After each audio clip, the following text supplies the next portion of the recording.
Welcome to the channel. Please subscribe if you like stories about the ancient world. For centuries, Japanese farmers, plowing their fields, have been unearthing strange, silent voices from the past.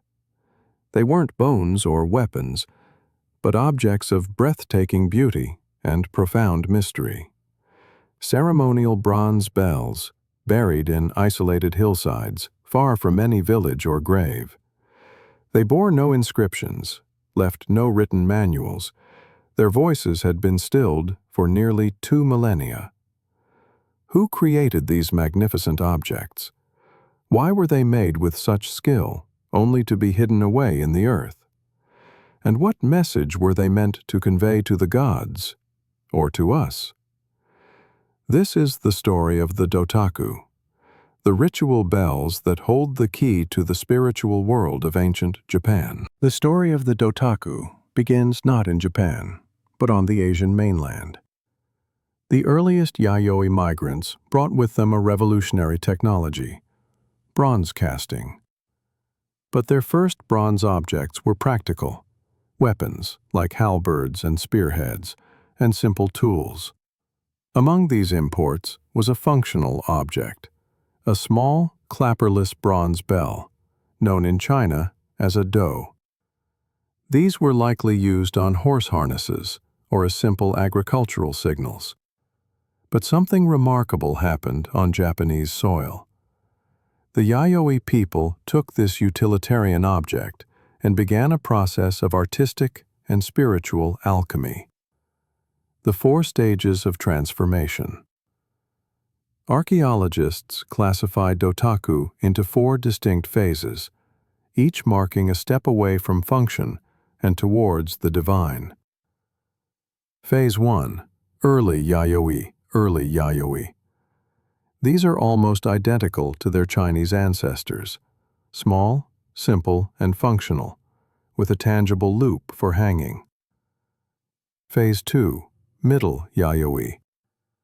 The bells grow larger, the body becomes more elongated. Most importantly, a flange, a raised, decorative rim, appears along the sides, dividing the bell into distinct panels. This is the first clear step towards ornamentation. Phase 3. Late Yayoi. The size increases dramatically. Some bells now stand over a meter tall. The flange becomes more pronounced and ornate. The panels are no longer blank slates. They become canvases for intricate decoration. Phase 4. Final Yayoi. The culmination. These are the masterpiece Dotaku. They are enormous, incredibly thin-walled, and covered in breathtakingly detailed patterns. They are so fragile and elaborate that their ceremonial purpose is undeniable. The functional bell has been completely transformed into a sacred, symbolic object. Creating a Dotaku, especially the later, massive ones, was one of the most technologically complex achievements of the Yayoi period. This was not a simple craft. It was a high-stakes ritual in itself, requiring the coordination of an entire community and the knowledge of master artisans. The lost wax method, a symphony of precision. The Yayoi metalsmiths used the cire perdu, lost wax technique. Here's how it worked. The clay core. A core of clay was shaped in the rough form of the bell's interior. The wax model. A layer of beeswax was applied over the core. This wax layer was then meticulously carved with the intricate designs we see today. The flowing water patterns, the hunting scenes, the insects and animals. This was the true work of art. The clay mold. The delicate wax model was then carefully covered in a thick, fire-resistant clay, creating an outer mold. Channels were added for pouring molten bronze and letting gases escape. The firing. The entire assembly was baked in a kiln. The wax melted and drained out, lost forever, leaving a perfect, hollow cavity between the core and the mold. The casting. Molten bronze, a shimmering river of liquid fire, was poured into the cavity.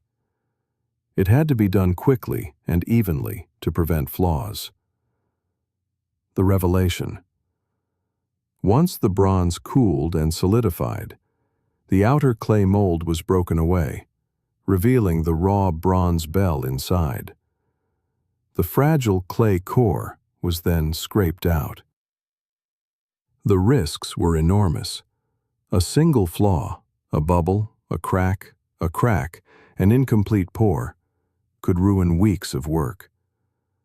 The success rate for such large, thin objects must have been low, making each finished Dotaku incredibly precious. The canvas of symbols.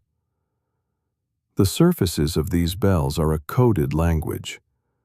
The most common motif is the vertical line pattern, often interpreted as flowing water, the lifeblood of the rice paddies. Other bells feature stunning pictorial scenes, deer being hunted, wild boars, and most importantly, insects like dragonflies and mantises, which were likely seen as protectors of the crops.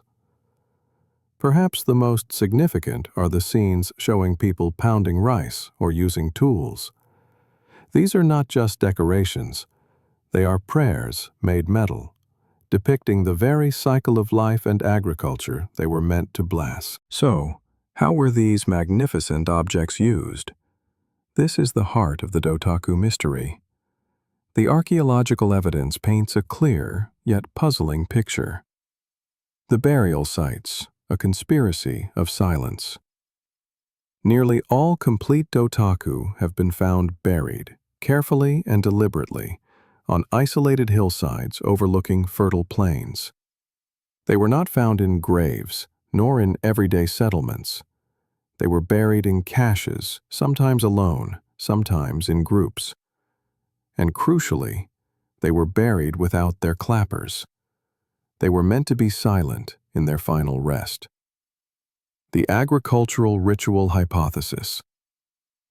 The prevailing theory is that Dotaku were central to seasonal, community-wide agricultural rituals. Imagine the scene. After the harvest, the entire village would gather. The shaman or chieftain, the intermediary with the gods, would lead a procession to a sacred spot. The great bronze bells, with their clappers inserted, would be struck. Their deep, resonant, otherworldly sound would reverberate through the valley, a sound not for human entertainment, but a voice meant to carry prayers to the gods. It was a sound to give thanks for the harvest, a sound to appease the spirits of the land that had been disturbed by farming, a sound to ensure the fertility of the soil for the next planting season.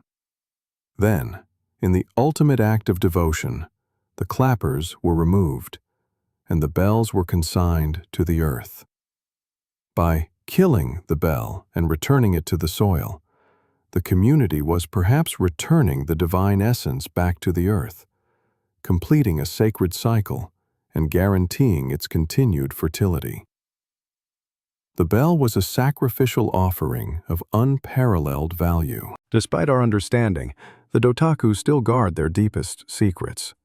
The uneven distribution.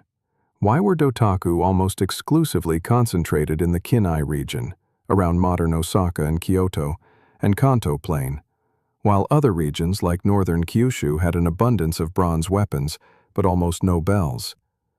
This suggests a fascinating regional specialization in ritual, one area focusing on martial power, another on agricultural spirituality. The end of the tradition. As suddenly as they appeared, the Dotaku tradition vanished at the end of the Yayoi period. They were replaced in the following Kofun period by a new set of status symbols, the giant keyhole tombs and the regalia of the Yamato kings, mirrors, swords, and Magatama jewels. The age of communal agricultural rituals was giving way to the age of centralized, ancestral power. The echo in modern Japan. The legacy of the Dotaku did not completely disappear. The profound connection between ritual, sound, and agriculture they represent can be seen in the countless festivals, matsuri, held all over Japan today. The use of bells in Shinto shrines to call the attention of the kami, gods, is a direct spiritual descendant. The Dotaku were Japan's first grand-scale, native religious art form, establishing a template for linking the spiritual and the natural world that would define Japanese culture for centuries to come. Once again, the talk about likely talking. This talk about likely talking. The start is stated with his word. For mentionly, thanks for listing and comfortable. Highly seventh, the talk about likely talking. The Dotaku never speak to us directly. They offer no names of kings, no records of battles. Their language is one of form, symbol, and context. They are the ultimate expression of the Yayoi world, a world built on the precarious, sacred cycle of rice. They were not symbols of individual power, but of communal hope. They were not meant to conquer lands, but to appease them. In their silent, earthbound repose, they represent a prayer for rain, for sun, for a bountiful harvest, and for the harmony between humanity and the forces of nature. They remind us that before there were emperors and samurai, the soul of Japan was forged in the fire of the bronze caster's furnace and nurtured in the sacred mud of the rice paddy. The Dotaku are that soul, cast in bronze, waiting in the quiet earth, its silent song still echoing through the ages. What do you believe was the true purpose of these mysterious bells? A tool for shamanic ritual, a communal offering, or something even more profound? Share your theories in the comments. And if you want to continue unraveling the ancient mysteries of Japan, your journey is just beginning. Subscribe for our next exploration.